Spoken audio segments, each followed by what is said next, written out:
फुलेंचा, doctor Babasaheb आंबेडकरांचा, गाडगे महाराजांचा. जय लवजी. नमस्कार पुणेकर, माझामध्ये आपले स्वागत. सध्या आपण धानोरी या ठिकाणी लोकशाहीर साहित्य सम्राट अण्णाभाऊ साठे यांची 106वी जयंती या ठिकाणी अनोख्या उपक्रमाने या ठिकाणी साजरी होत आहे. जयंतीच्या निमित्त व्याख्यानाचं आयोजन करण्यात आलेलं आहे. आपल्याबरोबर या भागातील सर्व प्रमुख पदाधिकारी आणि आयोजक या ठिकाणी उपस्थित आहेत. तसेच ज्यांनी व्याख्यान दिलेले ते भिसे सर पण या ठिकाणी उपस्थित आहेत. सर, आज या ठिकाणी लोकशाहीर अण्णाभाऊ साठे यांची जयंती अनोख्या पद्धतीने साजरी झालेली आहे, तर काय सांगाल आजच्या प्रसंगी आपण? मी साहित्यरत्न लोकशाहीर डॉक्टर अण्णाभाऊ साठे यांच्या 106व्या जयंतीनिमित्त हार्दिक शुभेच्छा देतो. हे वर्ष संत गाडगे बाबाच्या जन्माचं 150वे वर्ष आहे. क्रांतीसूर्य महात्मा ज्योतिराव फुले यांच्या जयंतीचं 200वे वर्ष आहे. संत शिरोमणी रोहिदास महाराज यांच्या जयंतीचं 650वं वर्ष आहे. आणि महाडच्या चवदार तळ्याच्या सत्याग्रहाला 100 वर्ष पूर्ण होते आहे. या सगळ्याच घटना अत्यंत महत्त्वाच्या आहे या वर्षाच्या निमित्तानं. आणि शासनानं, महाराष्ट्रानं याला समरसतेचं वर्ष म्हणून घोषित केलेलं आहे, सामाजिक न्यायाचं वर्ष म्हणून घोषित केलेलं आहे. ही एक चांगली अनोखी बाब आहे. 1 ऑगस्ट 2026 रोजी पहिल्यांदाच कुठंतरी महाराष्ट्र शासनानं अण्णाभाऊ साठेंच्या साहित्याची दखल घेऊन महाराष्ट्र राज्यामध्ये त्यांच्या जन्मदिवशी लेखन प्रेरणा दिन साजरा करणं ही एक अभूतपूर्व आनंदाची घटना आहे. आणि या घटनेबद्दल एक साहित्यिक या नात्यानं, एक सामान्य नागरिक या नात्यानं मला अत्यंत आनंद वाटतो आहे. दुसरी घटना म्हणजे 31 जुलैला अण्णाभाऊ साठे संशोधन परिशिक्षण संस्था आणि राष्ट्रीय स्मारकाचं भूमिपूजन झालं. ही पण महत्त्वाची घटना आहे. आणि या सगळ्या घटना आम्हाला आनंदाच्या आणि अभिमानास्पद आहे. त्याबद्दल शासनाचं पहिल्यांदा मी या ठिकाणी धन्यवाद करू इच्छितो. खरं तर अण्णाभाऊ साठे यांच्या एकूणच साहित्याबद्दल आणि त्यांच्या विचाराबद्दल आतापर्यंत समाजामध्ये काही लोकांनी दूषित विचार पेरण्याचा प्रयत्न केला. आणि अलीकडच्या काळात एक नवा वर्ग समाजात आला. नव्या वर्गानं त्या अण्णाभाऊंचं मूळ साहित्य नीटपणानं वाचून घेतलं. आणि नीटपणानं वाचून घेतल्यानंतर तो विचार समाजापर्यंत पोहोचवण्याचा प्रयत्न केला. आणि अण्णाभाऊंना विद्रोही साहित्यिक म्हणून गणना केली जात होती. परंतु आपण जो विद्रोह पाहतोय तो विद्रोह नसून तो मानवतावादाचा विचार पोचवणारे साहित्यिक आहेत. अण्णाभाऊंनी प्रथम राष्ट्र मानलं, देव धर्म या गोष्टीला कधी विरोध केला नाही. आणि अण्णाभाऊंचं साहित्य आपल्याला त्या संदर्भात आपल्याला अनेक ठिकाणी संदर्भ, फकीरा हा अण्णाभाऊंची उत्कृष्ट कादंबरी. आणि फकीरा, राणोजी हे गावच्या जत्रेच्या जोगणीसाठी आपलं आयुष्य पणाला लावतात. आणि गाव भलं तर माझं कुटुंब भलं ही भूमिका फार महत्त्वाची आहे. आणि ती भूमिका कुटुंब संस्थेतनं राष्ट्र कसं जपलं जातं हे साहित्यातनं कळतं. अण्णाभाऊंची छक्कड आहे, माझी मैना गावावर राहिली. त्या छक्कडमध्ये पुन्हा अण्णाभाऊ अनेक महामानवांचे, महापुरुषांचे, संतांचे संदर्भ देतात. अण्णाभाऊंनी कधीही देवधर्म देशावर कठोर टीका केली नाही, पण जे चुकीची गोष्ट आहे त्यावर नक्कीच बोट ठेवलेलं आहे. आणि या निमित्तानं हे समाजासमोर जाणं गरजेचं वाटतंय. तुमचा चॅनल या माध्यमातून पोचवल. आणि नक्कीच आपल्याला जी अपेक्षा आहे, अण्णाभाऊंना भारतरत्न मिळाला पाहिजे, ते मिळण्यासाठी या गोष्टी महत्त्वाच्या ठरणार आहेत. आज शासनाने जो लेखन प्रेरणा दिवस या ठिकाणी आपल्याला दिलेला आहे, पण आपण काय बघतो की ग्राउंड लेवलच्या भागामध्ये अजूनही जशी पाहिजे तशी शिक्षणाची प्रगती झालेली नाही. आजचा युवक शिक्षण कमी आणि व्यसनाधीनकडे आपल्याला जाताना दिसत आहे. तर आजच्या अशा युवकांसाठी आज आपण काय संदेश देऊ इच्छिता? लेखन प्रेरणा दिन साजरा होतोय. माणसानं शिकलं पाहिजे.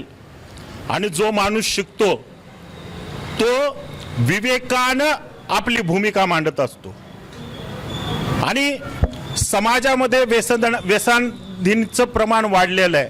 त्याचं मुळात कारण म्हणजे आपण महापुरुषाला डोक्यावर घेतलेलं आहे. आणि डोक्यावर न घेता डोक्यात घेणं हे नगरसंचालक आपले धनंजय इनामदारांचं उदाहरण अत्यंत महत्त्वाचं आहे. या सगळ्या समस्येचं मूळ आहे आपण या महापुरुषांच्या विचारांना, महापुरुषांना डोक्यात घेऊन त्यांच्या विचारावर चाललं पाहिजे.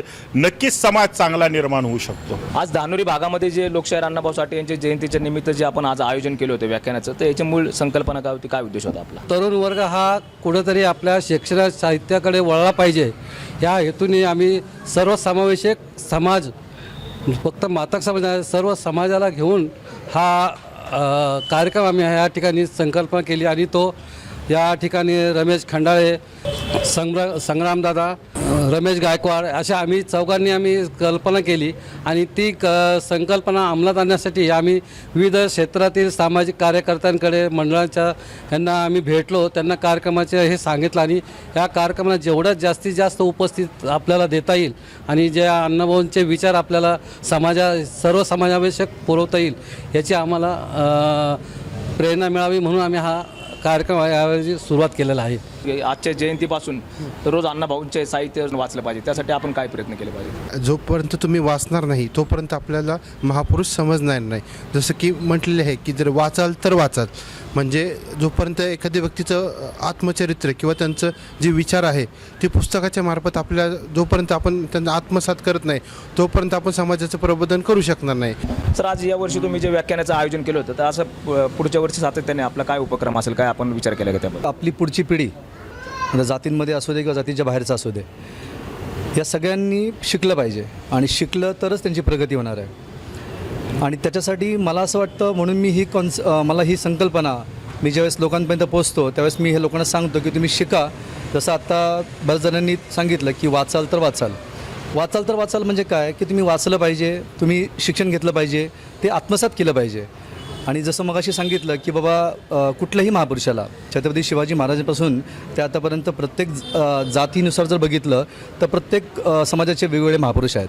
परंतु सगळ्या महापुरुषांना जर आपण व्यवस्थित वाचलं तर ते आपल्याला कळतील, त्या सगळ्यांचा हेतू काय आहे समाजाला वरती आणण्याचा हो समजेल. आणि हेच आपण त्या समाजातल्या लोकांना सांगण्याचा प्रयत्न आहे. आणि म्हणून आम्ही असं ठरवलं की डीजेच्या व्यतिरिक्त आपण हेही समाजाला समजलं पाहिजे की बाबा अण्णाभाऊ साठे काय आहेत, अण्णाभाऊ साठेंचे विचार काय आहेत हे समाजाला कळले पाहिजेत.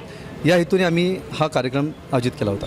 अनुसूचित जातीचं उपवर्गीकरण हा महाराष्ट्रामध्ये मोठा चर्चेचा विषय आता होत आहे. तर अशा अनुसूचित जातीचं उपवर्गीकरण त्यासाठी चर्चासत्राचं आयोजन आपल्याकडनं होणार आहे का? त्यासाठी आपल्याला काय प्रयत्न करता येतील? हा सर्वांसाठी फायद्याचा, उपयोगाचा प्रश्न आहे.